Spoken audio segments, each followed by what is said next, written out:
Welcome to SK குக்கிங்க. நம்ம பொதுவாக ஹோட்டலுக்குலாம் போனோம்னா மதியான டைமில் என்ன சாப்பிடுவோம் பார்த்திங்கன்னா, நம்ம பிரியாணி, சிக்கன் பிரியாணி, மட்டன் பிரியாணி இந்த மாதிரி பிரியாணி ஐட்டம் தாங்க சாப்பிடுவோம். ஆனால் அந்த பிரியாணிலாம் சாப்பிட்றப்ப ரொம்ப டேஸ்ட்டாக இருக்கும். அது எப்படி பண்ணலான்றதை பார்க்கலாம் வாங்க. அதுக்கு ஜாரில் வந்துட்டு ஒரு 2 பச்சை மிளகாய் எடுத்துருக்கேங்க. ஒரு அரை கைப்பிடி அளவு கொத்தமல்லியும் புதினாவும் ஆட் பண்ணியிருக்கேன். ஒரு கைப்பிடி அளவு வந்துட்டு சின்ன வெங்காயம் வந்து அதை போட்டுக்கோங்க. 1 டேபிள் ஸ்பூன் மிளகு, 1 டேபிள் ஸ்பூன் சீரகம் இதெல்லாமே சேர்த்து அரைச்சி எடுத்துகிட்டு வந்து அதை சிக்கனில் ஒரு 1/4 லிட்டர் தயிர் எடுத்துருக்கேங்க. 1 டேபிள் ஸ்பூன் மிளகாத்தூள் இதெல்லாமே நம்ம மேக்னேட் பண்ணி வச்சுக்கலாங்க. அது ஒரு பக்கம் ஊறட்டோங்க. இப்போ நான் 1 கிலோ போல் பிரியாணி சேர்ப்புறேங்க. அதுக்கு ஒரு பாத்திரத்தில் ஒரு 200 கிராம் அளவு நெய்யும் தேங்காய் எண்ணெயும் 2 சேர்த்து ஊற்றிருக்கேங்க. அதுக்கு நம்ம தேவையான ஸ்பைசஸ் எல்லாமே போட்டு இதில் ஒரு 3 பச்சை மிளகாய் ஆட் பண்ணிக்கலாங்க. சின்ன வெங்காயம் எவ்வளோக்குள்ளே போடுறீங்களோ அவ்வளோக்குள்ளே பிரியாணி டேஸ்ட்டாக இருக்குங்க. ஒரு 4 பெரிய வெங்காயம் போட்டிருக்கேன். கூடயே ஒரு அரை கப் அளவு சின்ன வெங்காயம் இது நல்லா வதக்கிக்கோங்க. நல்லா கொஞ்சம் ப்ரௌன் கலரில் வந்ததுக்கப்புறம் ஒரு 2 கரண்டி அளவு இஞ்சி பூண்டு பேஸ்ட்டு போட்டுக்கோங்க. இது நல்லா வதக்கிக்கோங்க. இப்போ 1 கிலோ பிரியாணிக்கு பார்த்தீங்கன்னா 1 கைப்பிடி அளவு சால்ட்டுங்க.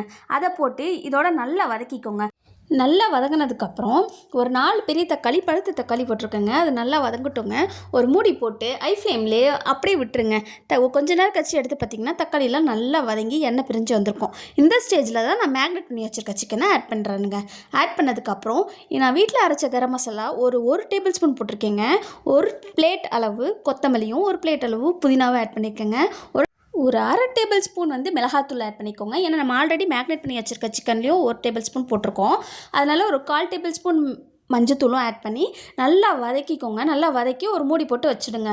இது கொஞ்ச நேரம் கழித்து எடுத்து திறந்து பார்த்தீங்கன்னா இப்போ தண்ணியெல்லாம் சிக்கனில் இருக்க தண்ணியெல்லாம் இறங்கி எண்ணெய் பிரிஞ்சு வந்திருக்கோங்க. எண்ணெய் பிரிஞ்சு வந்திருக்க ஸ்டேஜில் தண்ணி ஆட் பண்ணிக்கலாங்க.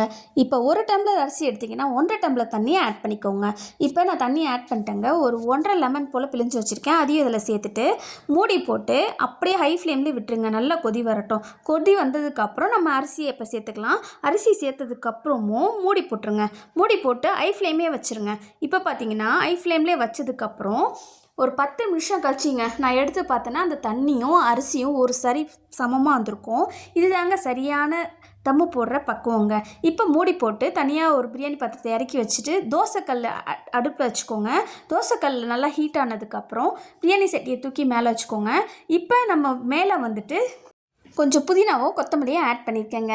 இப்போ 1 டேபிள் ஸ்பூன் அப்படியே நெய்யை மேலே அப்படியே சுற்றி ஊற்றி விட்டு அப்படியே மூடி போட்டுருங்க. இப்போ ஒரு 20 நிமிஷம் லோ ஃப்ளேம்லேயே வச்சுருங்க. என்கிட்ட தம்மு போடுறதுக்கு நீங்கள் வேறு எதுவும் இல்லைன்னா இப்போ சுடுதண்ணி கூட நீங்கள் வைக்கணுன்னா பாத்திரத்தில் தண்ணி பிடிச்சி மேலே வச்சிங்கன்னா தண்ணி நல்லா சூடு ஏறிடுங்க.